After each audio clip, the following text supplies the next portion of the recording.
Sir काल बोलल्याप्रमाणे आलोय मी sir. आता तरी सांगा डिग्रीचं प्रमाणपत्र कसं मिळेल ते. कुठून आलात? काय गावाला नाव युग आहे का नाही? गुळूम, जिल्हा सातारा. काय करणार हो डिग्रीचं प्रमाणपत्र घेऊन? माझ्या बायकोला पुढं काहीतरी करता येईल म्हणून घ्यायचं होतं सर. वाह, हुशारात. पण ते प्रमाणपत्र कसं असतं माहिती का तुम्हाला? हां म्हणजे ते सगळं कोर्स पूर्ण झालाय म्हणून सही शिक्का देतात.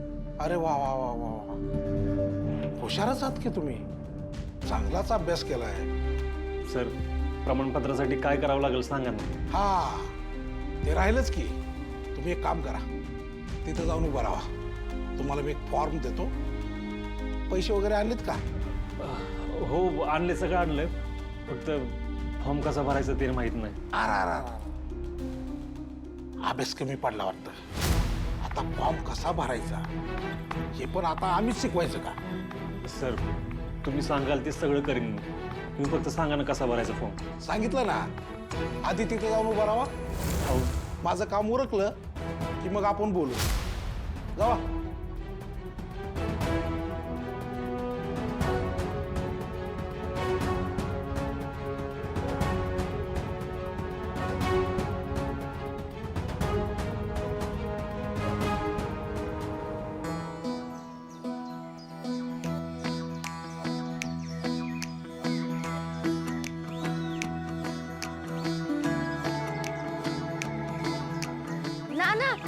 तुम्ही इथं कुठं?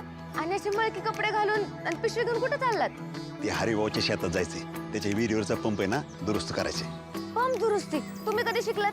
अगं त्याला काय लागतंय वे? एक दोन जण सराईत कामगार आहेत ना, त्यांच्या हाताखाली गेले ना की सगळं कळते बघ. मला लाईटवरच्या सगळ्या मशीन आहे ना दुरुस्त करता येतात बघ. होय ना ना, अशी एक पण गोष्ट नाही जी तुम्हाला जमत नाही. तुम्ही लय हुशार आहे. अगं आमची पिढीच हुशार होती बघ. कामासाठी कोणावर अवलंबून राहायचं नाही. त्याच्यामुळे आम्ही सगळं शिकलो बघ. बरं नाना, तुमचं काम झालं ना की घरी येऊन चहा पिऊन जा. हा, धनु दीदी पण येणार आहे. अगं नको, रानात काम केल्यावर आहे ना सगळे कपडे ना मातीने मागतात. अशा अवतारात नको. नाना असं काय करता? गावची माती का नवीन आहे का आपल्याला? बरं घराच्या शेजारी आलात आणि चहा पिऊन नाही गेलात, हे जर दादाला कळलं ना तर आधी मला ओरडेल आणि मग तुम्हाला पण ओरडेल. त्यामुळे तुम्हाला चहा प्यावाच लागेल. आता सूर्याचं भ्या घातल्यावर यावंच लागेल की. आता काम उरकतो पहिलं आणि जाताना येऊन जातो. ठीक आहे? येते.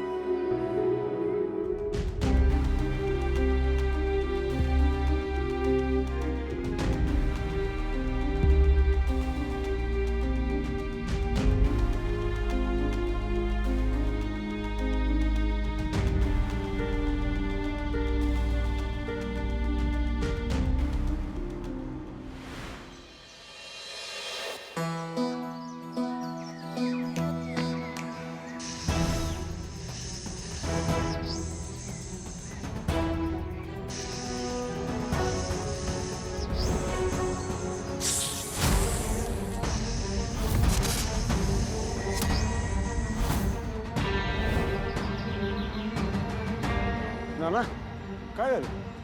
अरे साप चावलाय. काय चालतोस का? घाबरू नको. तू सूर्याला आणि कळू नको. जा बरोबर जा नको.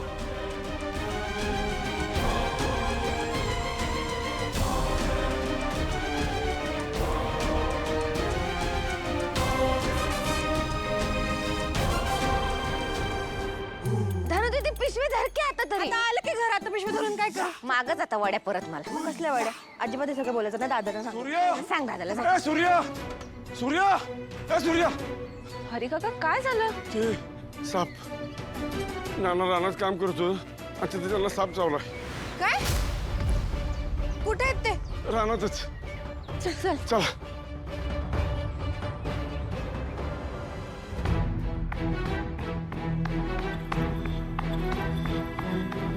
सर लय वेळ झालं थांबलोय मी. तुम्ही म्हणलं होतं ना काम उरकून झाल्यावर फॉर्म भरूया म्हणून. येताना फॉर्म भरायला. का पुन्हा पुन्हा येतोस इथं? सांगितलं ना तुला मी तिथं जाऊन थांब म्हणून. माझं काम झालं मी तुला बोलावतो. का त्रास देतोस मला तू? नाही सर, मला वाटलं तुम्ही कामाच्या नादात विसरून गेला असेल म्हणून म्हणलं मी. 100 काम असतात मला दिवसभर आणि मी विसरत नाही. जातो तिथे जाऊन थांब. तुम्हाला मी फॉर्म देतो. थांबा तिथे.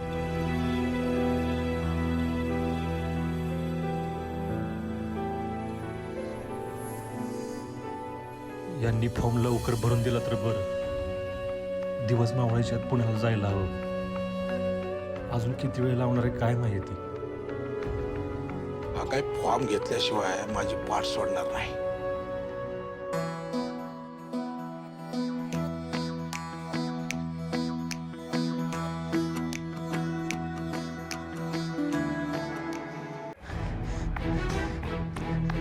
वहिनी बघ ना ग.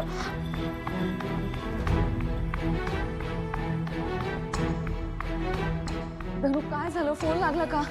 नाही ना वहिनी. अगं बघ ना, दादाला किती फोन केला तरी तो फोनच उचलत नाही. तू कुठे गेलाय, काय करायला गेलाय काय माहित. आता पण काय करणार? धनु घाबरू नकोस तू. तू फोन लावत राहा, उचलेल तो फोन नक्की. सूर्या सूर्या सूर्या सूर्या नाना तुम्ही जागे राहा. डोळे अजिबात मिटायचं नाही हा. हे बघ सगळं नीट होईल. फक्त डोळे मिटू नका. जागे राहा. नाना नाना डोळे नका बंद करू.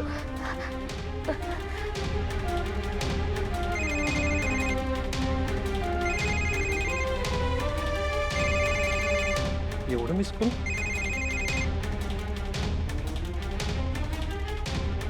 धने दादा धने काय झालं? तिकडं आहे ना सगळं व्यवस्थित? दादा अरे नानात ना ते रानात गेले होते. तिकडे त्यांना साप चावलाय.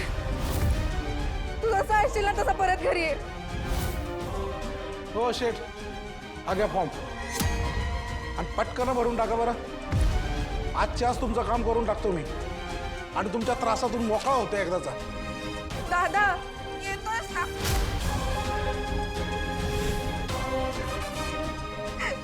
अरे नाना सारखं तुझं नाव काढतायत रे. तू घरी ये ना पटकन.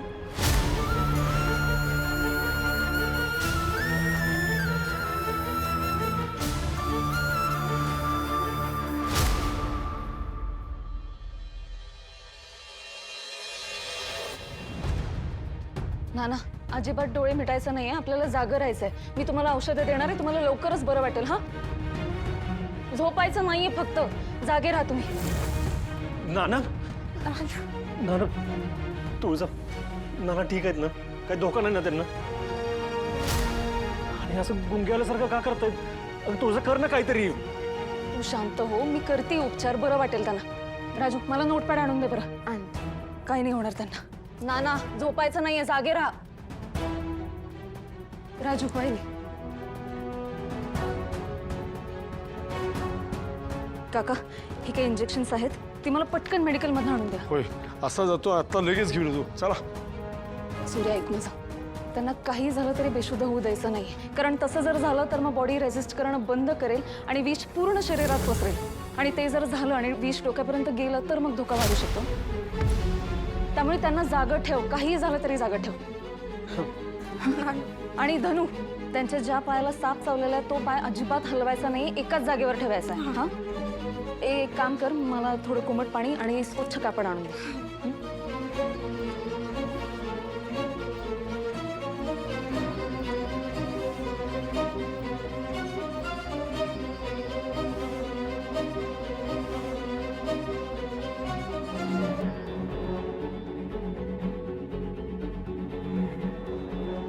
तुळजा मी तोंडानं विष वाढण्याचा प्रयत्न करू का? नाही नाही नाही असं अजिबात करायचं नाही. असं केल्याने दोघांच्याही जीवाला धोका होऊ शकतो. त्यामुळे हे काहीही करायचं नाही.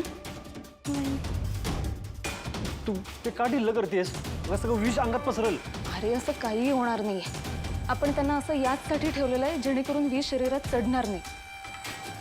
पण हे जर त्यांना असं बांधून ठेवलं ना तर विष एकाच जागी साखळून तिथले टिश्यूज डॅमेज होण्याची शक्यता आहे. म्हणून सोडते मी. वहिनी ते जखमीवर लावायला काही पाहिजे का तुला? नाही मला काही नकोय. आणि तू स्वच्छ का करते असं? मी हे यासाठी स्वच्छ करते की इन्फेक्शन कमी होण्याची शक्यता आहे. म्हणून साफ करते मी जखम.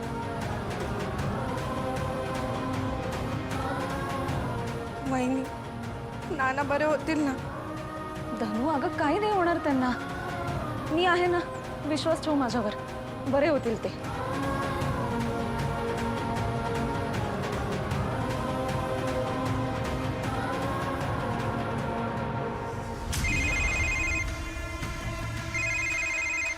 यांनी कशाला फोन केलाय मला? बोला निंबळकर साहेब, काय म्हणता? आम्ही काय म्हणायचं, जे काय म्हणायचं आणि जे काय करायचं ते तुम्ही करताय सध्या. डॅडी, जे काय असेल ते स्पष्टच बोला, आम्हाला वाईट नाही वाटणार. पण असं उगाच आमसनी टोमणं नका आणू. नाही, सूर्य आला होता भेटायला, त्याच्याकडनं कळलं त्याच्या बहिणीला तुमच्या भावाचं पत्र मिळालंय म्हणून. हे काय नवीन सुरू केलंय तुम्ही? तुमचा भाऊ तो प्रसाद तो पत्र लिहायला कधीपासून शिकला? डॅडी, तुमच्यापर्यंत ही बातमी पोचणार याचा अंदाज होता आमस. खरे, प्रसादरावांच्या नावाचं पत्र हे सूर्याच्या बहिणीला गेलं आहे. अर्थात ते पत्र काय प्रसादने नाही लिहिलं. नाही, पण हे पत्र प्रकरण आहे तरी काय? सूर्याच्या बहिणीकडून होकार मिळावा त्यासाठी केलेला हा प्रयत्न आहे. त्याचं काय आहे, आमच्या आजी साहेबांना स्वर्णोबत घराची चून म्हणून तीच पोरगी पाहिजे. त्यामुळं आमच्याकडे बी पर्याय राहिला नाही. त्यामुळं यासाठी हे केलेले वेगवेगळे प्रयत्न आहेत बरं का. बाकी तुमचं जावं बापू आमचं तक्रार घेऊन आलं होतं काय तुमच्याकडे? येऊ द्या येऊ द्या, एक काय 10 तक्रारी घेऊन येऊ द्या. आम्ही तुम्हाला सांगतो, हे लग्न झालंच पाहिजे हो. ही सोयरीक तुमच्याशी जुळलीच पाहिजे. त्यात का आमची काय मदत लागली ना, बिंदा सांगायचं. अहो बिंदास सांगू की, पण त्या सूर्याचं काय, त्याला कसं समजावणार तुम्ही? त्याची काळजी तुम्ही कशाला करताय? लय झालं तर सांगून टाकू. आम्ही सरनोबत साहेबांना लय थोपवण्याचा प्रयत्न केला, पण त्यांनी जास्तच मानावर घेतले.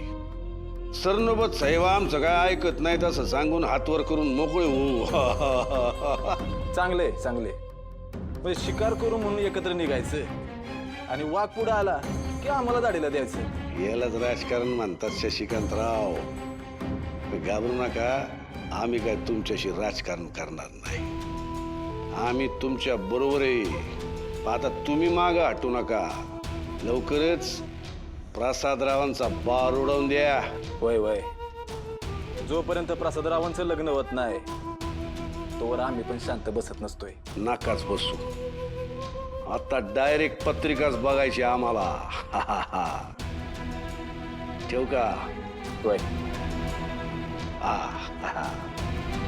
आता आम्ही वात पेटवून दिली. आता फटाके फुटायची वाट बघायची. मजा येणार, लय मजा येणार. नाना जागे राहा. मी आता इंजेक्शन दिलेलं आहे, थोड्याच वेळात परिणाम दिसेल. हा, आणि विषही उतरेल. तुम्ही फक्त काही झालं तरी डोळे बंद करायचे नाहीत, जागं राहायचंय. हा नाना, काय झालंय? काय करून घेतलं सांगा की. 10 वेळा सांगितलं तुम्हाला पावसा पाण्याचं घर बाहेर पडू नका, पण तुम्ही अजिबात ऐकत नाही. नानी, तुम्हाला काय झालं तर केवढंच म्हणाल. नानी शांत व्हा तुम्ही, काही नाही होणार नाना. हे बघा, मी गरजेचे सगळे उपचार केलेले आहेत, त्यांना बरं वाटेल. तुम्ही नका काळजी करू. ऐका की.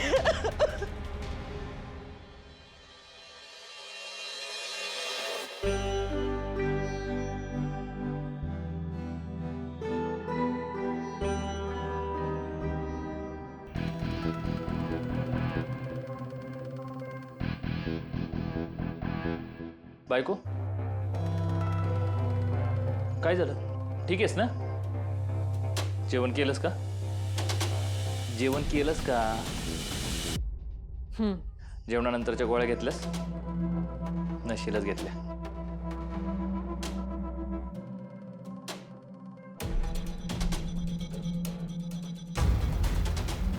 ठीक आहे. बायको, अगं माझ्या हातून गोळ्या घेतल्याने काही वेगळा परिणाम नाही होणार आहे. घे गोळ्या खा. मला माहिती आहे डॅडी तुम्हाला ताकीद देऊन गेलेत म्हणून हे सगळं सुरू आहे. 2 दिवस झाले की पुन्हा मागचे दिवस पुढे. मी माझं रुटीन लावलंय, मी घेईन तशा गोळ्या. तुम्ही नका स्वतःला त्रास करून घेऊ. तू का ग अशी टोचून बोलतेस माझ्याशी? कधीतरी चांगल्या नजरेने माझ्याकडे बघ की. एवढ्या प्रेमाने देतोय का नाही मी गोळ्या? मग घे ना. प्रेमाने? प्रेमाचा अर्थ तरी माहिती आहे का तुम्हाला? माझ्या उशाला आयुष्य आराम आहे, पण प्रेमाने डोक्यावरनं हात फिरवणारा माणूस नाही याची खंत रोज चलते मला. तुमचे कारनामे आठवून रोज मोडून पडते, पण तरी स्वतःला समजावते की आपलं आयुष्य आहे तसंच आपल्याला मान्य करावं लागेल. नाहीतर त्याचाच त्रास करत बसलं तर आयुष्य कधीच सुखात जाणार नाही. हे मी स्वीकारलंय आणि सावरलंय स्वतःला. म्हणून तुम्हाला स्पष्टच सांगते, परत मला खोटी आशा दाखवू नका. म्हणजे माझं वागणं, माझं प्रेम या सगळ्या खोट्या आशा वाटतात का तुला? हो, तुमचं एकदम उफाळून येणारं प्रेम एखाद दिवशी परत विश्वासघात करेल माझा. मनात नसताना नका उगाचे खोटे प्रयत्न करू. गोळ्या घे म्हणता ना, माझ्या कुठल्या गोळ्या सकाळच्या आहे, कुठल्या गोळ्या संध्याकाळच्या आहे हे तरी माहिती आहे का तुम्हाला? तुमच्या हातात आत्ता ज्या आहेत ना त्या माझ्या सकाळच्या गोळ्या, रात्रीच्या नाही. अरे हो, पण तुमच्या हे लक्षात असायला तुमच्या उद्योगांमधनं तुम्हाला वेळ मिळाला पाहिजे ना. तुम्हाला नाही जमणार हे सगळं. नका या भानगडीत पडू. आणि असंही माझ्या तुमच्याकडनं काही अपेक्षा नाही आहेत. फक्त डॅडींनी सांगितलंय म्हणून माझी काळजी घ्यायची गरज नाही.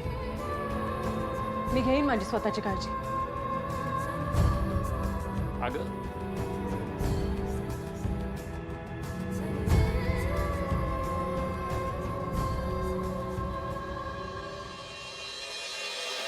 नाना, बरं वाटतंय ना आता? इंजेक्शनने विषाचा प्रभाव कमी केलेला आहे, त्यामुळे घाबरू नका. आणि सगळ्यात महत्त्वाचं म्हणजे तुम्हाला उलटी झाली नाही ना, म्हणजे आपण योग्य वेळेत उपचार केलेले. तुम्ही आता थोडं खाऊन घेतलं तरी चालणार आहे.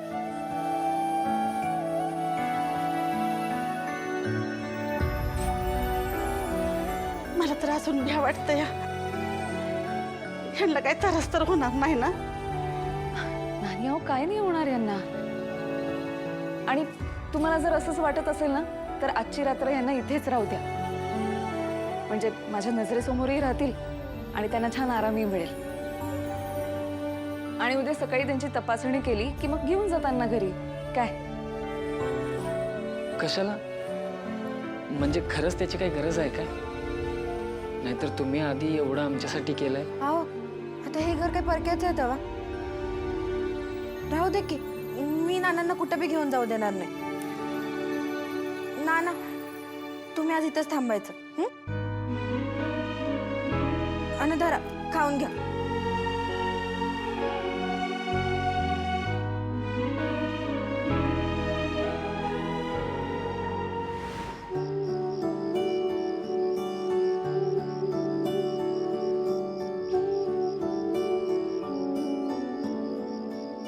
काय नवरोबा, आज एकदम बायकोची सेवा वगैरे? काय भानगड काय नक्की? असं बोलतेस जसं मी तुझी कधी काळजीच घेतली नाही.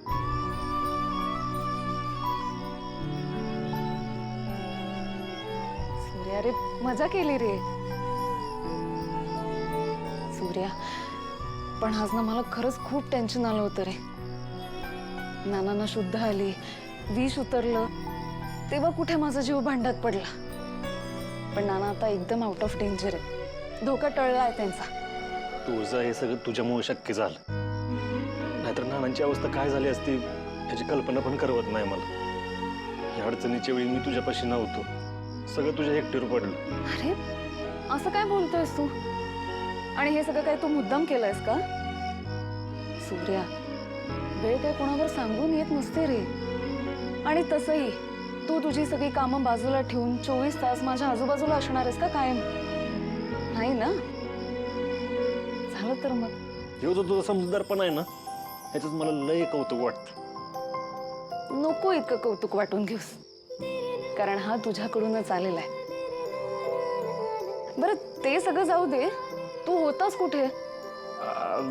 ते आता नाही सांगणार, तुला वेळ आली की कळेल. आणि सारखं सारखं विचारून मला पेचत पाडू नको बरं. तुझा मला आज लय अभिमान वाटतोय. तू लय हुशार डॉक्टर आहेस याची परत एकदा मला खात्री पडली माहितीये. त्यामुळं मला माझ्या बायकोचं आज मन भरून कौतुक करू दे. त्याच्यासाठी तुला शब्द वाया घालवायची काहीच गरज नाहीये, कारण मला तुझ्या डोळ्यातच दिसतंय मी तुझ्यासाठी किती स्पेशल येते. आणि मला तुझ्यासाठी कायम असंच स्पेशल राहायचंय. ऐक ना तू या मनाचं एकदा बाबरल है तुझ्या